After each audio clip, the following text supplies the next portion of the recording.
Hello dear students, my name is Dr. Shivani Gupta and welcome to my channel Inged in Maths. So this is our fourth video for the chapter Relations and Functions. In my previous videos I have discussed about basic definition of relation, domain, codomain, range, functions and some basic type of functions and their graph. Now in this video we are going to discuss about the type of functions. So this is basically class 12th content.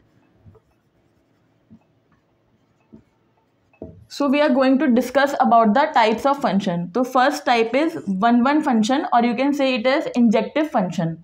So a function f which is defined from x to y is said to be a one function if all the distinct elements of set x are mapped to distinct elements of set b. यानी अगर आपके set x के दो different elements हैं तो उनकी image भी क्या होनी चाहिए, डिस्टिंक्ट होनी चाहिए, यानी अलग अलग होनी चाहिए. यानी कि कोई भी दो एलिमेंट किसी सेम एलिमेंट पे मैप नहीं हो सकता. ठीक है, तो मैथमेटिकली हम इसको कैसे लिखते हैं कि अगर हम कोई भी दो एलिमेंट्स ले लें x1 और x2 that belongs to set x, then अगर इनकी इमेज सेम है that means if f x1 is equals to F x2, तो ये क्या इम्प्लाई करता है कि x1 और x2 भी हमेशा इक्वल होंगे. ठीक है, जैसे कि एग्जांपल ले लेते हैं. ये एक मेरा सेट है, ये एक सेट है, ये x सेट है, ये y सेट है. ठीक है, यहाँ पे मान लो एलिमेंट्स है 1 2 3 4 5 और y सेट में एलिमेंट है a b c d e. तो वन किसको मैप करेगा, a को, 2 किसको मैप करेगा, b को, 3 c को, 4 d को और 5 e को. तो यानी कि हर एक एलिमेंट, अगर यहाँ के जो दो डिफरेंट एलिमेंट्स हैं तो इनकी इमेज भी कैसी है, डिफरेंट. तो इस तरीके की मैपिंग को क्या कहते हैं, वन मैपिंग. इसी मैपिंग को अगर मैं ऐसे कर दूँ, अगर मैंने ऐसे कर दिया यानी कि 1 भी मेरा a को मैप कर रहा है और 2 भी मेरा a को मैप कर रहा है, तो ये मैपिंग जो है ये 1 नहीं रहेगी. फिर ये क्या बन जाएगी, ये बन जाएगी मैनी वन. ठीक है, मैनी वन मतलब यहाँ के मैनी एलिमेंट्स हैं वो किसको मैप कर रहे हैं, सिर्फ एक एलिमेंट को, तो ये मैपिंग हो जाती है मैनी वन. और अगर हर एक एलिमेंट एक यूनिक एलिमेंट को मैप कर रहा है तो ये मैपिंग हो जाती है हमारी 1. ठीक है, जैसे मैंने प्रीवियस वीडियो में भी एक एग्जांपल डिस्कस करा था कि लेट्स से हमारे 2 सेट्स हैं. ये है मान लो सेट ऑफ स्टूडेंट्स और ये है सेट ऑफ नेचुरल नंबर्स. ठीक है, तो ये हो गया मेरा स्टूडेंट्स का सेट और ये है मेरा नेचुरल नंबर का सेट. तो ये 1 2 3 ऐसे सो ऑन यहाँ पे नंबर हैं और ये मान लो a1 a2 a3 ऐसे करके सो ऑन मेरे स्टूडेंट्स हैं. तो अब अगर मैं यहाँ पे मैपिंग कर रही हूँ which is called roll number. ठीक है, मैं रोल नंबर असाइन कर रही हूँ तो हर एक स्टूडेंट को एक ही रोल नंबर मिलेगा. ठीक है, ऐसा नहीं हो सकता कि किसी दो स्टूडेंट्स को एक सेम रोल नंबर मिल जाए, ये नहीं हो सकता. तो हर एक स्टूडेंट के पास अपना एक यूनिक रोल नंबर होता है. तो इस तरीके की मैपिंग हमारी क्या कहलाती है, 1 मैपिंग. अब यही सेम एग्जांपल अगर मैं थोड़ा ऐसे कंसीडर करूं, मतलब एक सेट मैंने यहाँ पे ले लिया स्टूडेंट्स का. ठीक है, ये मेरा स्टूडेंट्स का सेट है और यहाँ पे मैंने सेट ले लिया हाउस का. जैसे हर स्कूल में कुछ हाउस होते हैं, कहीं पे 4 हाउसेज है, 5 हाउसेज हैं, है ना. लेट से मान लो आपके स्कूल में 4 हाउस हैं और ये है मेरे स्टूडेंट्स. अब हाउस में क्या होता है, एक हाउस में बहुत सारे स्टूडेंट होते हैं. ठीक है, तो हो सकता है A1 भी H1 हाउस में हो, A2 स्टूडेंट भी H1 हाउस में हो, A3 H2 हाउस में हो, लेट से A4 है ये H3 में हो, फिर A5 है वो फिर से H2 में हो. तो अगर आप इस तरीके की मैपिंग करोगे तो ये मैपिंग क्या कहलाएगी, मैनी वन मैपिंग, क्योंकि यहाँ पे मैनी स्टूडेंट्स हैं और वो एक सेम एलिमेंट पे मैप कर रहे हैं. तो इस तरीके की मैपिंग कहलाती है मैनी वन. तो जहाँ पे डिस्टिंक्ट एलिमेंट्स, यहाँ के डिस्टिंक्ट एलिमेंट्स को मैप करते हैं, कोई भी दो एलिमेंट्स की सेम इमेज नहीं हो सकती, उसको हम बोलते हैं 1 मैपिंग. और जहाँ पे एक से ज़्यादा एलिमेंट बी सेट के एक ही सेम एलिमेंट को मैप करता है तो वो मैपिंग कहलाती है आपकी मैनी वन मैपिंग. तो ये हमारा फर्स्ट टाइप हो गया 1 फंक्शन और इंजेक्टिव फंक्शन. अब जो नेक्स्ट हम डिस्कस करेंगे वो है हमारा ऑन टू और यू कैन से surjective. So next type is onto or you can say surjective function. ठीक है, तो onto में हम क्या देखते हैं, मान लो हमारा f फंक्शन है that is map from x to y. तो onto functions ऐसे functions होते हैं जहाँ पर इस y सेट का कोई भी ऐसा एलिमेंट ना बचे जिसकी इमेज x में ना हो. ठीक है, मतलब मैं सीधा आपको इससे दिखाती हूँ. ये मेरा एक सेट ए है और ये मेरा एक सेट बी है, ठीक है। यहाँ पे मान लो A1 A2 A3 A4 elements हैं और यहाँ पे 1 2 3 4 और 5 एलिमेंट्स हैं। अब मैंने कुछ भी ऐसे रैंडम मैपिंग डिफाइन कर दी है, ठीक है। ये मैंने एक मैपिंग डिफाइन करी। अब यहाँ पे क्या हो रहा है, मेरे इस बी सेट में 2 एलिमेंट्स ऐसे रह गए जिनकी कोई भी इमेज प्री इमेज नहीं है, ठीक है। यानी इन एलिमेंट्स के लिए सेट ए के लिए कोई भी प्री इमेज नहीं है। तो ये मेरा फंक्शन कैसा हो जाएगा, ये मेरा फंक्शन हो जाएगा into function. That means this is not a onto function, ठीक है। ऑन टू फंक्शन बनाने के लिए मुझे यहाँ क्या करना होगा, मान लो मैं यहाँ 2 एलिमेंट्स और ऐड कर दिए मैंने, और ये A5 मैप कर रहा है 4 को और A6 मैप कर रहा है 5 को। तो अब क्या हो रहा है, हमारे सेट बी में कोई भी ऐसा एलिमेंट नहीं बच रहा जिसके पास एक प्री इमेज ना हो। इसके सारे एलिमेंट मैप हो गए। तो ये कैसी मैपिंग कहलाएगी, ऑन टू मैपिंग, ठीक है।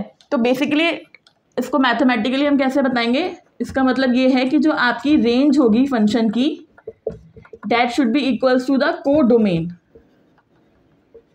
ठीक है। और इस एग्जांपल के लिए हम देंगे सेट वाई। तो अगर आपका को डोमेन और रेंज सेम है तो वो फंक्शन कैसा कहलाता है हमारा, ऑन टू और सब्जेक्टिव। अभी जैसे मैंने पीछे 2 एग्जांपल डिस्कस करे थे, ठीक है। एक एग्जांपल था, यहाँ पे थे स्टूडेंट्स और यहाँ पे थे सेट ऑफ नेचुरल नंबर्स, ठीक है। अब मान लो 50 स्टूडेंट्स हैं, तो 81 82 से लेके 50 स्टूडेंट्स हैं, तो हम यहाँ पे इन्हें रोल नंबर असाइन कर रहे हैं। तो ये मेरा नेचुरल नंबर का सेट है, तो उसमें काफ़ी सारे नंबर्स होंगे। तो A1 1 से मैप करेगा, A2 2 से मैप करेगा, ऐसे A50 जो है यहाँ 50 से मैप कर जाएगा। अब 50 के बाद नीचे जितने भी नंबर्स बच जाएंगे उनके पास कोई भी प्री इमेज नहीं है, तो this function is not onto, ठीक है। तो ये वाला फंक्शन मेरा ऑन टू नहीं होगा। वहीं मैंने एक दूसरा एग्जाम्पल कंसीडर किया था कि यहाँ तो है मेरा सेट ऑफ स्टूडेंट्स और यहाँ पे है मेरा हाउस, और हर एक स्टूडेंट को हम हाउस असाइन कर रहे हैं। तो A1 A2 से लेकर मेरे पास A50 स्टूडेंट्स हैं और 4 हाउसेस थे, H1 H2 H3 H4। अब क्या हो रहा है, कुछ बच्चे हैं जो H1 हाउस में होंगे, कुछ बच्चे हैं जो H3 में होंगे, कुछ H2 में होंगे, कुछ H4 में होंगे। तो अब इस सेट में कोई भी एक ऐसा एलिमेंट नहीं बचा है जिसके पास प्री इमेज ना हो। तो ये मेरा कैसा फंक्शन हो जाएगा, ऑन टू फंक्शन, ठीक है। तो ऑन टू दिखाने के लिए बेसिकली हमें क्या दिखाना है कि जो ये हमारा सेकेंड एलिमेंट्स का जो सेट होता है, इसमें कोई भी एलिमेंट ऐसा ना बचना चाहिए जिसकी प्री इमेज ना हो, ठीक है। तो ये हमारी हो जाती है ऑन टू फंक्शन, और you can say onto mapping. तो ये हमारे 1 1 फंक्शन हो गया और ऑन टू फंक्शन हो गया।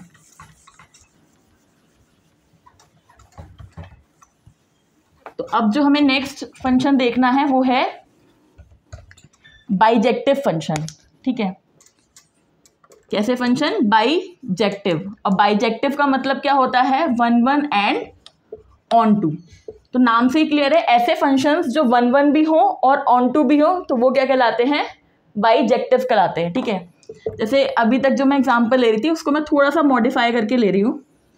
जैसे यहाँ पे मैंने ले लिया सेट ऑफ स्टूडेंट्स, ठीक है। आपकी क्लास के सेट ऑफ स्टूडेंट्स ले लिए जो कि 50 हैं, A1 A2 up to A50।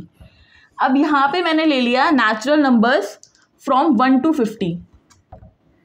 इस सेट को मैं सेट बी कह देती हूँ, और ये हो गया मेरा 1 से लेके 50 तक के नंबर्स का सेट, ठीक है। अब यहाँ पे मैं रोल नंबर असाइन कर रही हूँ, A1 को 1 रोल नंबर, A2 को 2, A3 को 3, ऐसे सो ऑन करते करते A50 को क्या मिलेगा, 50th रोल नंबर। तो अब यहाँ पे क्या हो रहा है, देखो हर डिस्टिंक्ट एलिमेंट की अपनी डिस्टिंक्ट इमेज है, ऐसा नहीं हो रहा कि 2 एलिमेंट्स की सेम इमेज हो, ठीक है। तो ये फंक्शन मेरा कैसा हो गया, 1 1।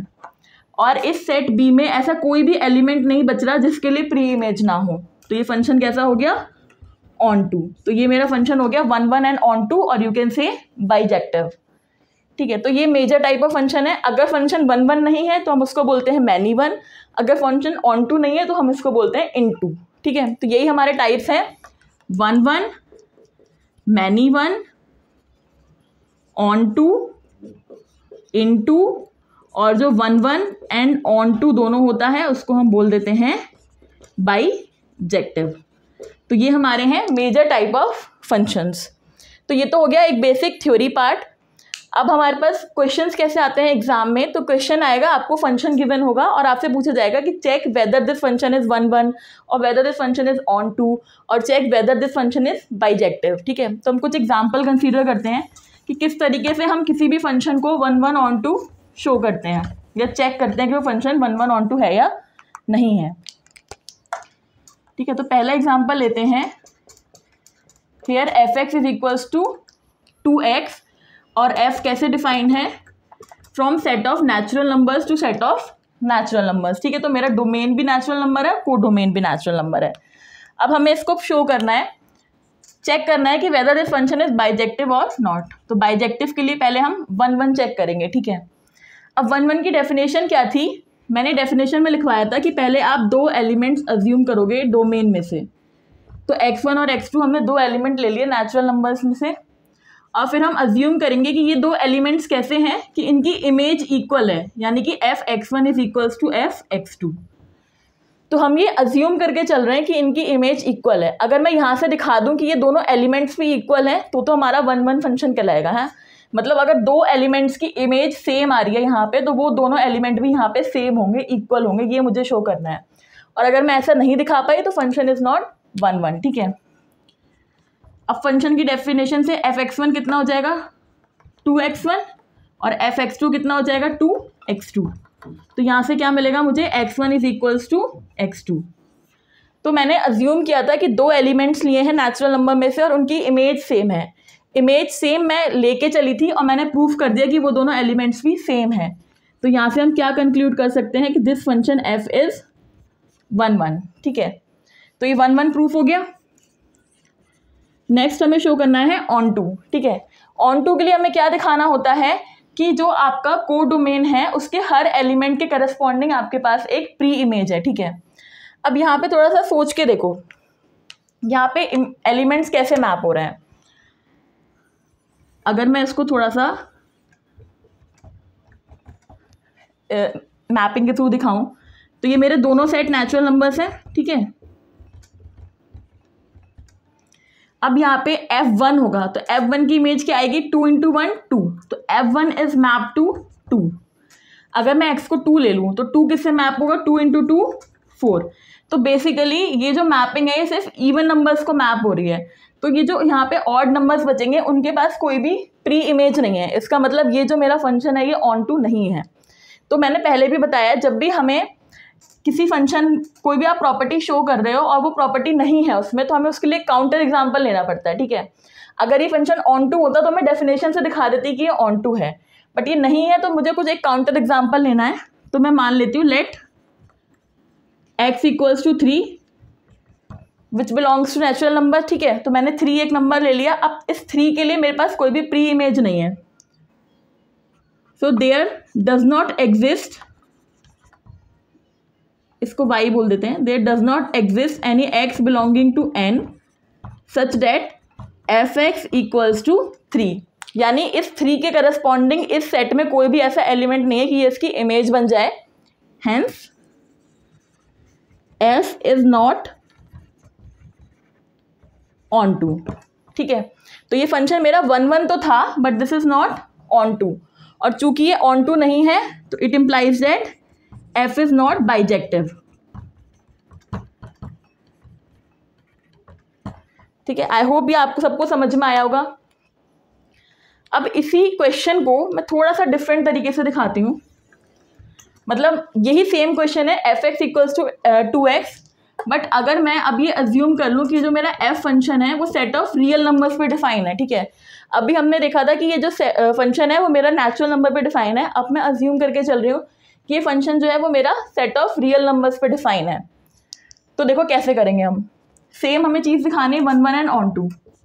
तो पहले आप 1 1 लेके चलोगे, सेम प्रोसीजर, 2 मैंने एलिमेंट अज्यूम कर लिए set of real numbers such that F x1 is equals to F x2। ठीक है, तो यहाँ से मिलेगा 2x1 इक्वल्स टू 2x2, तो यहाँ से मुझे मिलेगा x1 is equals to x2। तो हेंस f इज 1 1। ठीक है, तो 1 1 तो इस केस में भी है। अब हम ऑन टू देखते हैं, ऑन टू में क्या चेंज हो गया है। अभी हमारे पास क्या प्रॉब्लम आ रही थी कि हम अगर अपने को डोमेन का कोई भी ऑड नंबर लेते हैं तो उसके करस्पॉन्डिंग हमारे पास प्री इमेज नहीं है, ठीक है, क्योंकि हमारा डोमेन और को डोमेन है वो सेट ऑफ नेचुरल नंबर है। बट अब यहाँ पे क्या हो गया, सेट ऑफ रियल नंबर्स हो गया है। अब मान लो जैसे मैंने 3 लिया था यहाँ पे, तो अगर मैं 3 लेती हूँ नंबर, तो 3 के करस्पॉन्डिंग मुझे इस डोमेन में 3/2 मिल जाएगा। मतलब अगर मैंने y इक्वल्स टू 3 लिया है तो मैं x इक्वल्स टू 3/2 ले सकती हूँ। तो मेरा f ऑफ x क्या हो जाएगा, 2 into X which is 2 into 3/2 which is equals to 3। इसका मतलब अब मैं अगर को डोमेन का कोई भी नंबर लूँगी तो उसके करस्पॉन्डिंग मुझे यहाँ पे डोमेन में एक उसकी प्री इमेज मिल जाएगी, क्योंकि अब हम रियल नंबर्स की बात कर रहे हैं, ठीक है। तो अब इसको मैं कैसे दिखाऊंगी कि for every y belongings to set of real numbers there exists a x belonging to r, or I can say there exists a y/2 belonging to r such that f of y/2 is equals to y। ठीक है, फिर दोबारा से देखते हैं। मैं real number में कोई भी एक y एलिमेंट लेती हूँ, कोई भी एलिमेंट हो सकता है, तो मेरे डोमेन में एक y/2 एलिमेंट एग्जिस्ट करेगा, यानी उसका मैं हाफ ले लूँगी सच डैट इस y/2 पे जब मैं ये फंक्शन लगाऊंगी तो मुझे y मिल जाएगा, ठीक है। तो को डोमेन के हर एक एलिमेंट के लिए I have a element in my domain जो उसको मैप कर रहा है, hence this f is onto and hence this f is bijective. ठीक है, तो यहाँ से हमें ये देखने को मिल रहा है कि सिर्फ फंक्शन पे डिपेंड नहीं करता, वो फंक्शन किस डोमेन और को डोमेन पे मैप किया गया उससे भी हम पता कर सकते हैं कि फंक्शन हमारा 1/1 ऑनटू होगा या नहीं होगा। तो फंक्शन सेम था, डोमेन को डोमेन बदलने से इसकी प्रॉपर्टी चेंज हो गई। जब नेचुरल नंबर्स पे डिफाइन था तो this was not onto, but जब हमने इसको रियल नंबर पे डिफाइन करा तो ये कैसा बन गया, ऑनटू बन गया। ठीक है, आई होप ये सबको क्लियर हुआ होगा। सो नेक्स्ट एग्जाम्पल देखते हैं।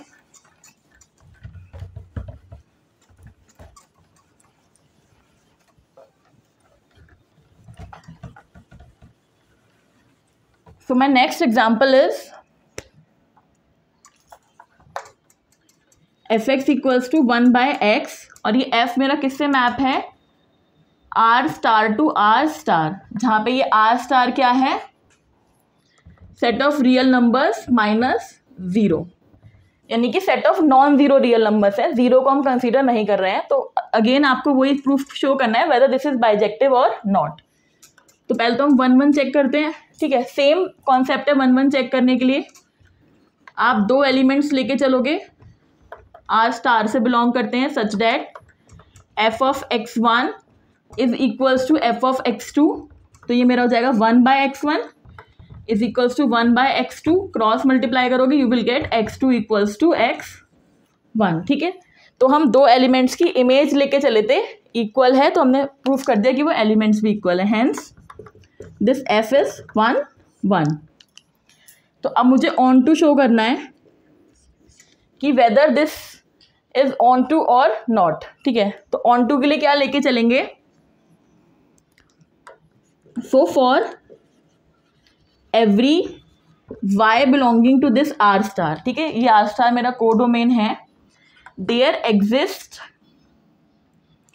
x equals to 1/y belonging to r star such that f of 1/y is equals to y। ठीक है, अगर मैं 1/y पे फंक्शन लगाऊंगी तो मुझे y मिल जाएगा, हेंस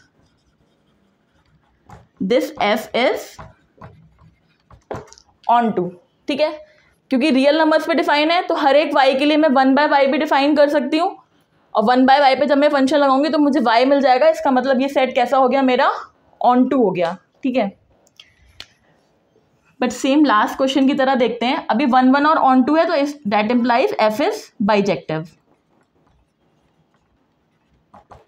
बट यहीं अगर मैं इसी फंक्शन को मैं इसका डोमेन चेंज कर दूं, इसको मैं अब सेट ऑफ नेचुरल नंबर्स पे डिफाइन कर दूं, ठीक है, को डोमेन मेरा पहले जैसा ही है, अब ये सेट ऑफ नेचुरल नंबर्स है, तो मेरी 1/1 प्रॉपर्टी तो सेम रहेगी।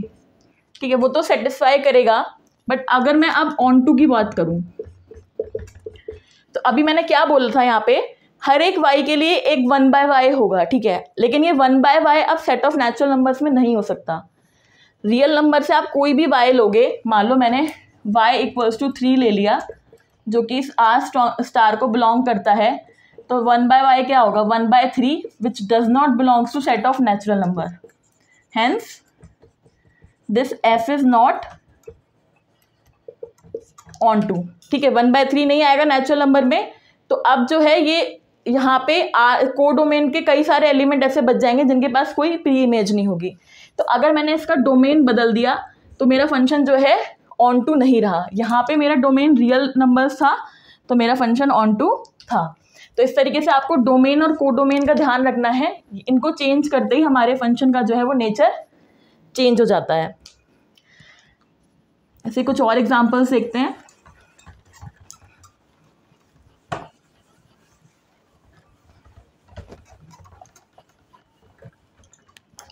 फिर नेक्स्ट है f(x) = this greatest integer function where this f belongs to set of real numbers to set of real numbers। ये हमारी मैपिंग है और ये हमारा है ग्रेटेस्ट इंटीजर फंक्शंस। तो ये हमने फंक्शंस में डिस्कस कराया कि ये क्या होता है ग्रेटेस्ट इंटीजर फंक्शन। तो इसकी बेसिकली डेफिनेशन क्या होती है कि अगर आपकी x की वैल्यू 0 से 1 के बीच में लाई करती है, ठीक है, तो हमें f(x) की वैल्यू क्या मिलेगी, 0। अगर ये वैल्यू आपकी -1 से 0 के बीच में लाई करती है तो हमारा f(x) कितना आएगा, -1। अगर ये वैल्यू 1 से 2 के बीच में लाई करती है तो हमारा आंसर आएगा 1। अगर ये वैल्यू 2 से 3 के बीच में लाई करती है तो हमारा आंसर आएगा 2, और ये इस तरीके से चलता रहता है, ठीक है। तो बेसिकली इसका मतलब क्या होता है, नंबर लाइन पे x की जो भी वैल्यू दी है तो उसके लेफ्ट साइड में जो भी नियरेस्ट इंटीजर होगा वो उसकी वैल्यू हो जाती है, ठीक है। जैसे कि ये आपकी नंबर लाइन होती है, ये 0 है, ये -1 है, ये 1 है, ये 2 है, ये 3 है, ये 4 है। तो अगर मेरा नंबर जो है 0 और 1 के बीच में आ रहा है तो उसका ग्रेटेस्ट इंटीजर फंक्शन होगा 0। 1 और 2 के बीच में आ रहा है तो होगा 1। 2 और 3 के बीच में आ रहा है तो होगा 2। 0 और -1 के बीच में आ रहा होगा तो -1। -1 और -2 के बीच में आ रहा होगा तो होगा -2, यानी इधर वाला इंटीजर लिखते हैं। मतलब अगर -2.3 दिया हुआ है आपको तो इसकी वैल्यू क्या आएगी, -3, क्योंकि -2.3 यहाँ कहीं आएगा। तो इसके रेंज में अगर कुछ भी नंबर आएगा तो वो होगा ये वाला इंटीजर, ठीक है। अगर मेरी वैल्यू होगी 1.5 तो उसका आंसर मुझे मिलेगा 1। अगर मेरी वैल्यू है 2.2 तो मुझे आंसर मिलेगा 2। अगर 2.7 तो अगेन मिलेगा 2। तो उसके लेफ्ट साइड में जो भी इंटीजर होता है हम उसकी वैल्यू लिखते हैं, ठीक है। तो इस तरीके से हमारा ग्रेटेस्ट इंटीजर फंक्शन डिफाइंड है। अब हमें चेक करना है कि वेदर दिस इज बाइजेक्टिव और नॉट। तो अगेन पहले आप 1 के लिए चेक करोगे। अब 1 क्या कहता है कि 2 डिस्टिंक्ट एलिमेंट्स की डिस्टिंक्ट इमेज मिलनी चाहिए। लेकिन अभी हमने देखा एग्जांपल्स में कि अगर मैं x ले लूँ 2.7 और अगर मैं x ले लूँ 2.3 तो f(x) यानी 2.7 का जो ग्रेटेस्ट इंटीजर फंक्शन होगा वो भी 2 होगा। मैं इसको x1 कह देती हूँ, इसको x2 कह देती हूँ। और f(x2) यानी ग्रेटेस्ट इंटीजर फंक्शन ऑफ 2.3 भी कितना होगा, 2 होगा, ठीक है। तो हमने क्या देखा कि x1 और x2 इक्वल नहीं है, लेकिन f(x1) और f(x2) इक्वल हैं। तो इमेजेस इक्वल हैं बट ये एलिमेंट्स इक्वल नहीं है। तो ये किस तरीके की मैपिंग होगी, this is a many one mapping, this is not a 1-to-1 mapping. तो ग्रेटेस्ट इंटीजर फंक्शन हमारा 1-1 नहीं होता है, ठीक है। अब आप ऑन टू चेक कर लो। अब ऑन टू क्या कहता है कि कोडोमेन में कोई भी एलिमेंट ना बच जाए जिसकी प्री इमेज हो, ठीक है। बट अगर हम इसके रेंज को देखें तो यहाँ पे क्या आ रहा है, यहाँ पे सारे इंटीजर्स आ रहे हैं, ठीक है। इस फंक्शन की जो रेंज होती है वो होती है सेट ऑफ इंटीजर्स, ठीक है, जो कि सेट ऑफ रियल नंबर्स नहीं है। इसका मतलब ये फंक्शन ऑन टू नहीं है। तो आप कोई भी एग्जांपल ले लो। लेट्स से y = मैंने ले लिया 3.2, ठीक है। तो there does not exist any x belongings to r such that f(x) = 3/2, ठीक है। तो मैंने एक एलिमेंट लेके दिखा दिया, इसकी कोई प्री इमेज नहीं है, hence this f is not onto, ठीक है। तो इस तरीके से आप किसी भी फंक्शन का दिखा सकते हो कि वो 1 1 है या नहीं है, ऑन टू है या नहीं है। तो ऐसे मैंने और भी स्टैंडर्ड फंक्शंस डिस्कस करे थे प्रीवियस वीडियो में, से आपका सिग्नम फंक्शन है, मॉड्यूलस फंक्शन है, तो वहाँ पे भी आप चेक कर सकते हो कि वो फंक्शन 1 1 होते हैं या ऑन टू होते हैं या नहीं होते हैं, ठीक है। नेक्स्ट एक और एग्जांपल देखते हैं।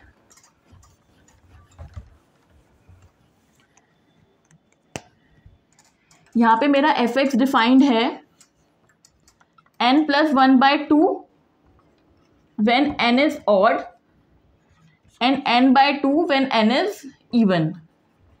इसको x की जगह मैं n कर देती हूँ, और ये मेरा फंक्शन डिफाइंड है from set of natural numbers to set of natural numbers, ठीक है। अब मुझे शो करना है whether this function is bijective और नॉट, ठीक है।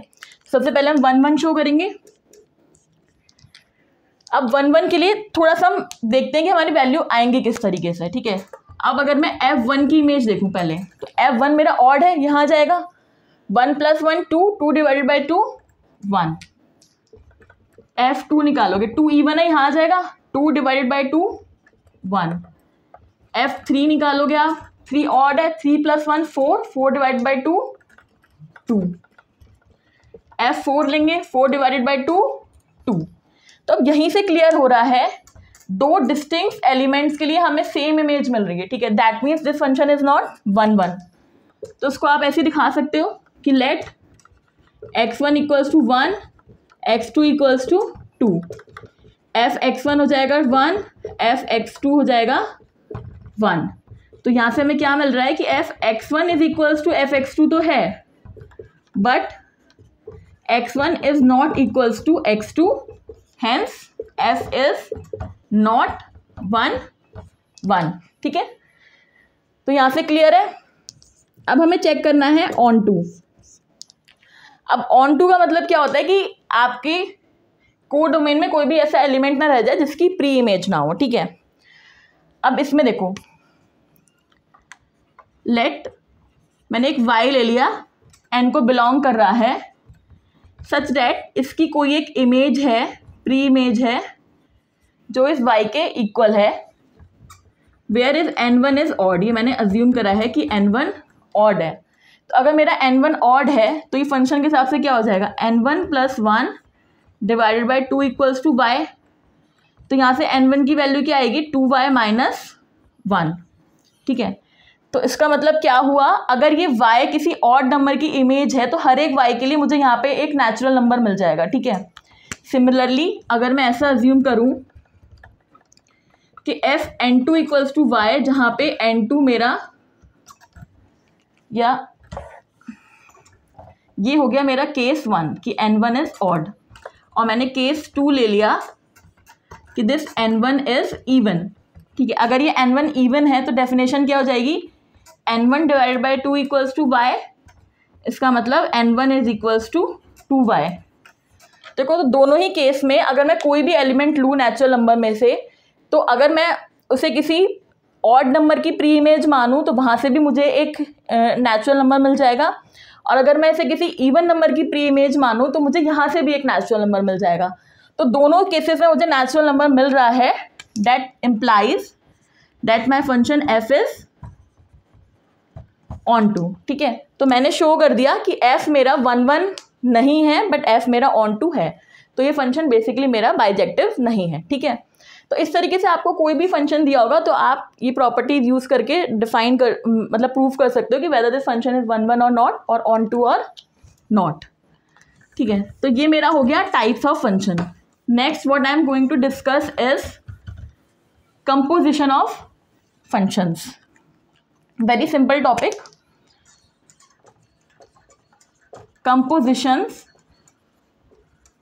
Composition of functions.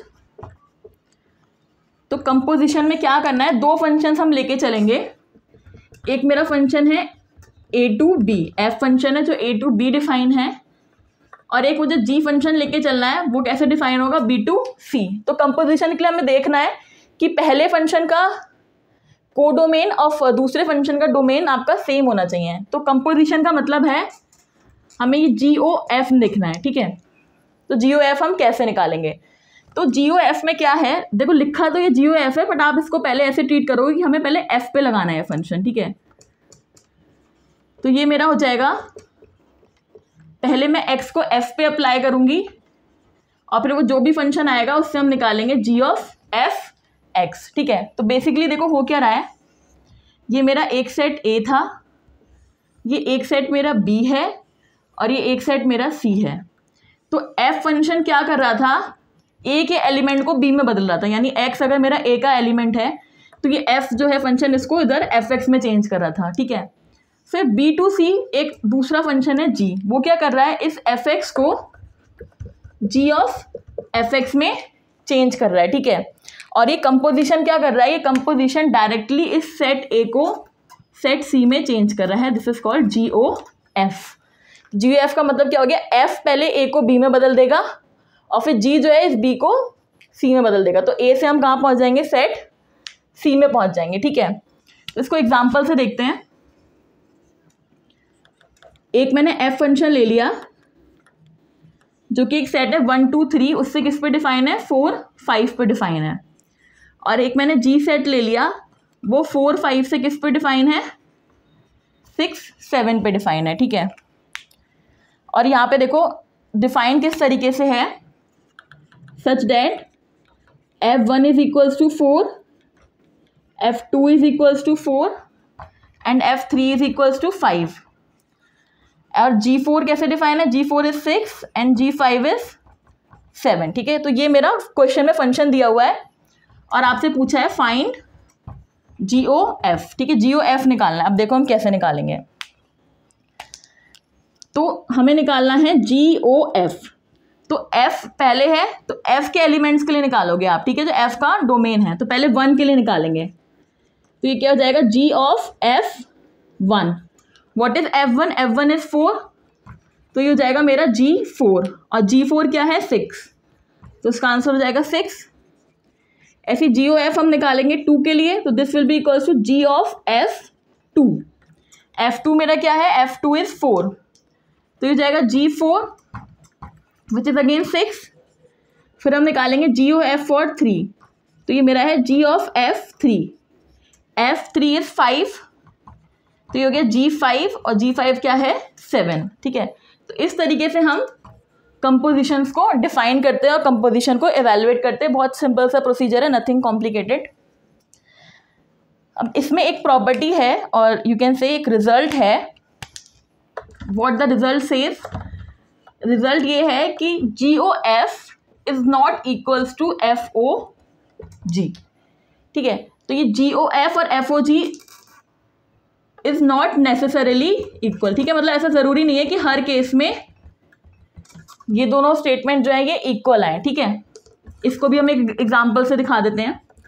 मान लो F मैंने R2R डिफाइन करा है और G भी मेरा R2R डिफाइंड है, ठीक है, सेट ऑफ रियल नंबर्स, जहाँ पे मेरा Fx है cos x और Gx है मेरा 3x², ठीक है। अब यहाँ पे चेक करना है कि FOG और GOF सेम आएगा या नहीं। तो अगर मैं GOF(x) निकालूं तो ये जाएगा G(f(x), Fx is cos x and G(cos x) is 3cos²x, ठीक है। अभी मैं FOGX निकालूं अगर, तो this is F(gx), Gx is 3x² and F(3x²) is cos 3x²। तो यहाँ से आप क्लियरली देख सकते हो कि this GOF is not equals to FOG, ठीक है। तो ये एक रिजल्ट हो गया और ये हमारी बेसिक डेफिनेशन है कंपोजिशन की, ठीक है। तो सिंपल सा चीज़ है। अब इस वीडियो में जो लास्ट हमारा टॉपिक है वो है इन्वर्टिबल फंक्शंस, ठीक है। इन्वर्टिबल फंक्शन सबको पता है क्या होता है, ऐसे फंक्शंस जिनका इन्वर्स एग्जिस्ट करता है। दो functions are called invertible functions. तो हमें क्या डिस्कस करना है, इन्वर्टिबल फंक्शंस, ठीक है। तो इन्वर्टिबल फंक्शन की डेफिनेशन क्या होती है कि लेट्स से एक फंक्शन हमारा डिफाइन है f from x to y, then this f is called invertible कब बोलेंगे हम इसको invertible? If there exist a function g, ठीक है, एक जी फंक्शन एग्जिस्ट करता है फ्रॉम y टू x, ठीक है, ये x टू y है तो g कैसे होगा? y टू x होगा, क्योंकि इसका इनवर्स है, सच दैट जब आप GOF निकालो, ठीक है, अब GOF क्या होगा?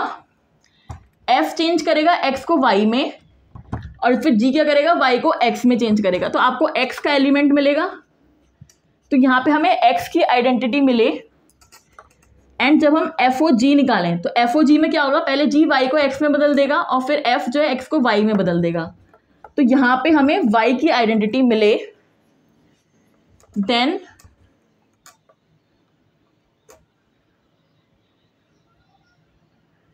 And this g is called inverse of f, ठीक है, और हम कैसे लिखेंगे? f inverse is equals to g। तो डेफिनेशन क्या कहती है? कोई भी फंक्शन इन्वर्टेबल तब होगा जब एक दूसरा फंक्शन एग्जिस्ट करे, अगर ये x टू y है तो वो y टू x होना चाहिए, और जब आप उनका कंपोजिशन लो तो अगर मैं GOF ले रही हूँ तो यहाँ पे मुझे x सेट की आइडेंटिटी मिले, और जब मैं FOG ले रही हूँ तो मुझे y सेट की आइडेंटिटी मिले, ठीक है। ये सेट कैसे दिखना है? क्योंकि f आपका चेंज कर देगा x को y में और g चेंज कर देगा y को x में, तो यहाँ x का एलिमेंट आएगा तो x की आइडेंटिटी, यहाँ पे उल्टा हो जाएगा, यहाँ g पहले y को x में बदलेगा और फिर f x को y में, तो यहाँ पे मिलेगी आपको y की आइडेंटिटी। तो अगर ये कंडीशन सेटिस्फाई हो रही है तब हम कहेंगे ये फंक्शन हमारा f जो है वो इन्वर्टेबल है।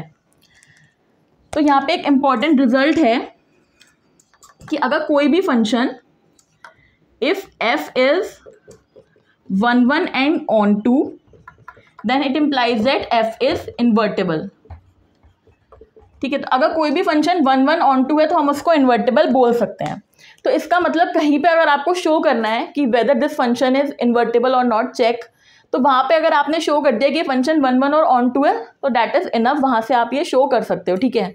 और ये जो आपका रिजल्ट है वो वाइस वर्सा है, ठीक है। बट ये मेथड वहाँ काम नहीं करता जहाँ पे उन्होंने पूछ लिया कि f इनवर्स भी आप निकाल के बताओ, ठीक है, तो वहाँ तो आप नहीं करोगे। कहीं पे अगर सिर्फ ये पूछा है कि check whether this function is invertible और नॉट, तो वहाँ पे आप ये कॉन्सेप्ट अप्लाई कर लोगे कि भाई 1 1 on 2 प्रूफ कर दिया तो फंक्शन हमारा इन्वर्टेबल हो गया। अगर वो आपसे इन्वर्स भी पूछेगा तो फिर आपको इन्वर्स निकाल के दिखाना होगा, ठीक है। जैसे हम एक एग्जाम्पल डिस्कस करते हैं, जैसे मेरा ये f एक फंक्शन है from set of natural numbers to a set y, और किस तरीके से डिफाइन है? f of x is equals to 3x plus 4, ठीक है, जहाँ पे x मेरा ये real number sorry natural number को बिलोंग कर रहा है। और ये सेट y कैसा है? सेट y में वो सारे एलिमेंट्स आते हैं such that y is equals to 3x plus 4 and this x belongs to set of natural numbers, ठीक है। तो y में 3x प्लस 4 टाइप के एलिमेंट्स आते हैं। तो आपको क्या करना है? फाइंड f इनवर्स, इसका इनवर्स फाइंड आउट करना है। अब लेट्स सी कैसे हम इनवर्स फाइंड आउट करेंगे। तो हमने एक डिफाइन करा, लेट अस डिफाइन एक फंक्शन हमने g डिफाइन करा, ठीक है।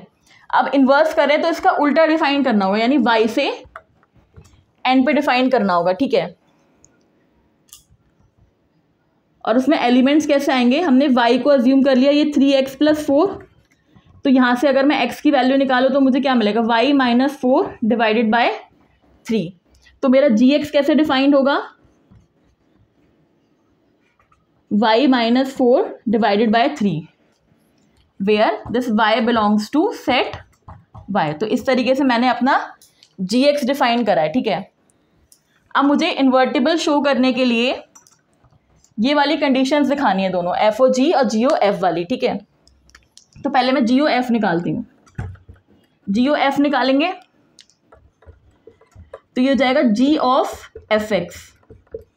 अब आप देखो fx क्या है? fx है 3x प्लस 4, तो ये हो गया 3x प्लस 4। और g 3x प्लस 4 क्या होगा? gx मेरा ये है,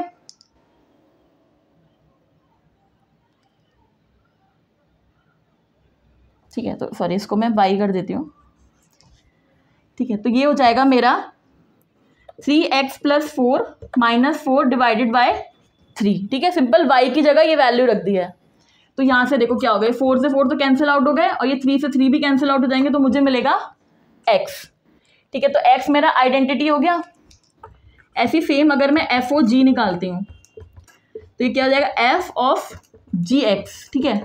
अब जी एक्स मेरा क्या है, जी एक्स की वैल्यू क्या है, x -4 डिवाइडेड बाय 3।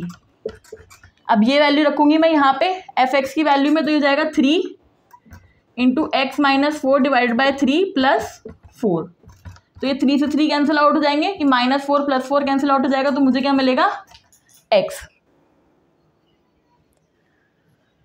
ठीक है। तो दोनों केसेस में मुझे आइडेंटिटी मिल रही है, यहां भी आइडेंटिटी मिल गई, यहां भी आइडेंटिटी मिल गई, hence f is invertible and g is inverse of f। तो इस तरीके से कोई भी आपको फंक्शन दिया होगा तो आप उसका इनवर्स फाइंड आउट कर सकते हैं, ठीक है। उसके अपोजिट सेट डिफाइन करना है, जैसे n to y था तो y to n डिफाइन करना है। y की डेफिनेशन से आपको यहाँ पे g का एलिमेंट मिल जाएगा, और GOF और FOG निकाल के देखेंगे तो ये आपका आ जाएगा, ठीक है। So this is all from my side from the chapter of relations and functions. So thank you so much, I hope you all find this video useful. Thank you so much.